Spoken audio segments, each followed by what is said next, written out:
لوگوں کے ساتھ تمہارے جو حقوق کے تعلق ہیں ان کا خیال رکھو، اور یہ والدین سے شروع ہو کر کے ہمسایوں تک، اور یہ اپنے اعزاء و اقرباء سے شروع ہو کر کے جو ہیں وہ ہر انسان تک مختلف لوگوں کے حقوق ہیں جو ہمارے ذمے ہیں، اور ہمیں ان حقوق کو ادا کرنے کی کوشش کرنی چاہیے۔ انسان کے جو ہے وہ اخلاقیات کا اور حقوق کی ادائیگی کے حوالے سے پتہ چلتا ہے کہ وہ اپنی بیوی کے ساتھ اس کا حسن سلوک کیا ہے۔ اولاد کے حقوق بھی سارے پورا کرتے ہیں، مشکل کاٹ کر کے اولاد کے حقوق ماں باپ پورا کرتے ہیں۔ اس طرح جو ہے وہ اولاد ماں باپ کے حقوق پورا کرنے کے لیے بھی سرگرم ہوتی ہے، چند جو ہے وہ لوگوں کے علاوہ۔ لیکن بہت ساری ہماری کوتاہی جو ہے وہ بیوی کے حقوق کی ادائیگی کے حوالے سے ہے۔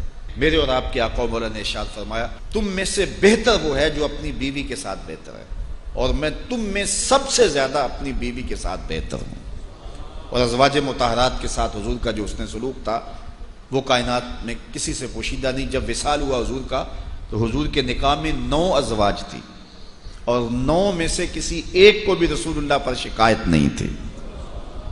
اور دوسری جانب بیویوں کا شوہر کے ساتھ رویہ، یہ بھی ایک بہت اہم موضوع ہے اور بڑا حساس موضوع ہے۔ حضور علیہ الصلوۃ والسلام کی ازواج مطہرات کی زندگیاں ملاحظہ کی جا سکتی ہیں، اور پھر ان کا حضور علیہ الصلوۃ والسلام کے ساتھ جو رویہ تھا وہ کتنا دل آویز اور کتنا خوبصورت تھا۔ گھر میں رہتے ہوئے شکر رنجی کا ہو جانا یہ کوئی بڑی بات نہیں ہے، لیکن اس میں اگر کوئی ایسا معاملہ ہو جائے تو بیوی کا رویہ شوہر کے ساتھ کتنا دل آویز ہونا چاہیے۔ صرف ایک روایت سن لیجئے جو ام المومنین سیدہ عائشہ رضی اللہ تعالی عنہا سے مروی ہے۔ حضور نے فرمایا، عائشہ جب تم مجھ سے راضی ہوتی ہو تو تب بھی مجھے پتہ ہوتا ہے، اور جب تم مجھ سے ناراض ہوتی ہو تو تب بھی مجھے خبر ہوتی ہے۔ تو عرض کی، یا رسول اللہ صلی اللہ علیہ وسلم وہ کیسے؟ فرمایا، جب معاملے رضا والے ہوتے ہیں تو باتوں میں بات چلتی ہے اور قسم کی نوبت آتی ہے تو تم کہتی ہو لا ورب محمد، مجھے محمد کے رب کی قسم صلی اللہ علیہ وسلم۔ اور جب کوئی شکر رنجی ہوئی ہوتی ہے اور پھر باتوں میں قسم کی نوبت آ جائے تو تم قسم کی نوبت جب آئے تو کہتی ہو لا ورب ابراہیم، مجھے ابراہیم کے رب کی قسم۔ تو اس وقت مجھے پتا ہوتا ہے کہ اب طبیعت میں کوئی ملال ہے۔ تو حضور علیہ السلام نے جب یہ ارشاد فرمایا تو ام المومنین نے عرض کی، ما احجرو الا اسمک، حضور نام چھوڑتی ہوں دل میں آپ ہی بستے ہیں۔ اب مجھے بتائیے یہ کتنی حساسیت ہے کہ جب حضرت عائشہ رضی اللہ تعالیٰ عنہ کا حضور سے کوئی ایسا معاملہ ہو جاتا ہے تو اس ناراضگی کی خبر پورے محلے کو نہیں ہوتی، اس ناراضگی کی خبر جو ہے وہ پورے سسرال والوں کو، میکے والوں کو نہیں ہوتی، ہمسایوں کے ساتھ باتیں نہیں ہوتی کہ آج کل ہماری تلخی چل رہی ہے، بلکہ اتنا باریک پیرایا ہے ناراضگی کے اظہار کا کہ بس جب قسم کی نوبت آئے تو لا ورب محمد کی جگہ لا ورب ابراہیم کہا جاتا ہے۔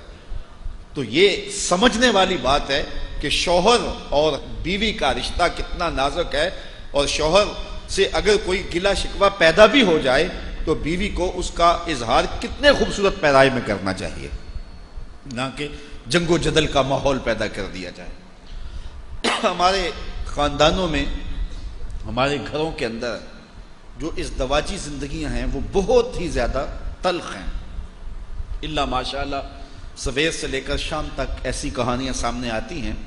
یہ شکوہ ہوتا ہے بہو کو کہ مجھے ساس اچھی نہیں ملی، اور یہ شکوہ ہوتا ہے نندوں کو کہ ہمیں بھابھی اچھی نہیں ملی۔ میں نے اس کو مان لیا، میں تسلیم کر لیا۔ میں کل بھی کسی کو کہہ رہا تھا، میں نے کہا یہ تسلیم کر لیا کہ تمہیں ساس اچھی نہیں ملی، لیکن تم عزم کرو کہ جب میں ساس بنوں گی تو اچھی ساس بنوں گی، لیکن یہ نہ ہو کہ کل تو شکوہ کرے کہ مجھے آج بہو اچھی نہیں ملی۔ جو شکوہ آج تیری ساس کو تیرے ساتھ ہے اور جو تو کہہ رہی ہے، تو ایسا نہ ہو اس انداز سے یہ ایک ایک ادا نوٹ کرتی جا کہ ساس میں کیا کیا کوتاہی ہوتی ہے جس سے بہو اذیت میں ہوتی ہے، یہ نوٹ کرتی رہے۔ کل تو نے بھی ساس بننا ہے، تو اچھی ساس بن کے دکھانا۔ اور میں نندوں کو بھی کہتا ہوں، آج تمہیں بھابھی اچھی نہیں ملی، لیکن تم نگاہ میں رکھو کہ کون کون سی غلطیاں ہوتی ہیں جو ہے وہ اذیت کا سامان ہوتی ہیں، اور کل تم نے بھی کسی کی بھابھی بننا ہے اور کسی کے گھر جانا ہے، اتنی خوبصورتی کے ساتھ تم زندگی گزارنا کہ لوگ آشش کریں، تو یہ کیا شکوہ ہے کہ مجھے ساس اچھی نہیں ملی، مجھے جو ہے وہ بھابھی اچھی نہیں ملی؟ تو اگر یہ تمہارے ساتھ حادثہ ہو گیا ہے تو پھر تم جو ہے وہ کسی اور کے ساتھ یہ حادثہ نہ ہونے دینا، اور یہ کوشش کرنا کہ اچھے انداز سے آگے بڑھنا۔